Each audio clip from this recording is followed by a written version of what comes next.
few days ago, my wife and I tried to recreate the cinematography of a scene from one of the most iconic movies in the film industry, the Ridley Scott science fiction film Blade Runner. With what we had available, we decided to emulate the moment of the Rachel examination scene, taking these two images as reference. To get as close as possible to this first scene, I used two mainline sources. A soft and warm light to illuminate the right profile of the actress's face, and a hardcore light coming from behind to recreate the rays of light. The combination of a warm, soft up light in the foreground with hard backlight shaft of light and smoke in the background is probably the most characteristic feature of the lighting style for Blade Runner. In my first attempt for the main light, I used a soft box suspended from one side of my wife's face and a small RGB light bounced off a polystyrene to lighten shadows.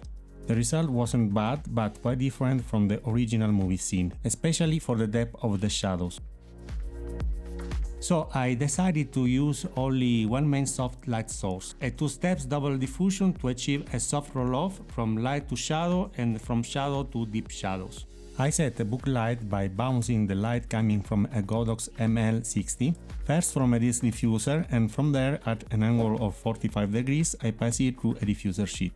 I set the color temperature at 3200 degrees Kelvin to achieve that warm soft light in the face. To recreate the light shaft, I used one of my most recent acquisitions, a Godox LA200 light coupled with the Godox FL10 Fresnel lens. The color temperature of this light is 5600 degrees Kelvin, perfect for recreating the color contrast between warm and cold light. To see the shaft of light, I saturated the atmosphere with a fog machine, and I put in front of the Fresnel lens some cardboard strips to shape the single light beam into several beams.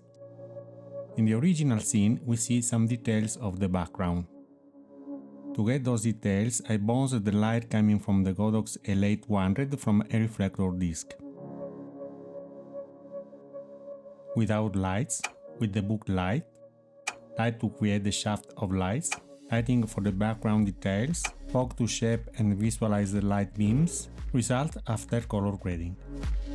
The second scene was the most difficult to achieve, especially to get that strange characteristic glow in the eyes, typical of the replicants.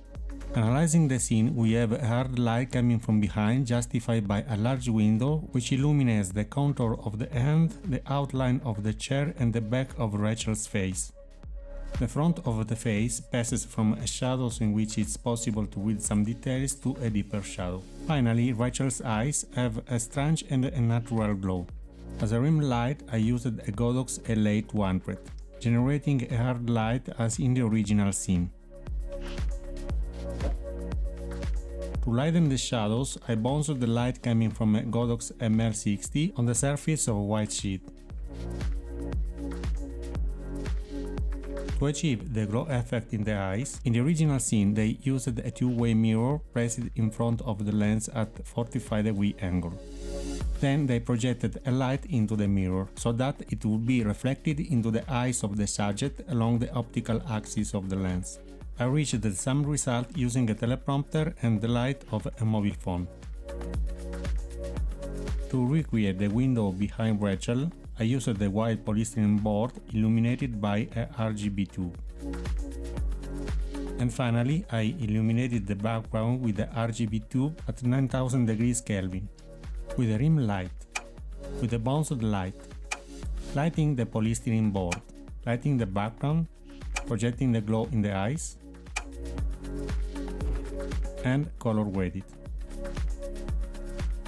I filmed the scenes using Magic Lantern crop mode on a Canon EOS M in 4.8K anamorphic mode, 14-bit to 39 aspect ratio.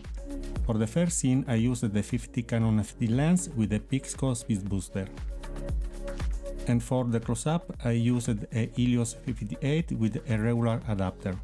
In both cases I used a black promise filter in front of the lenses, and I filmed using ISO 100 and I set the color temperature to 4200 degrees Kelvin.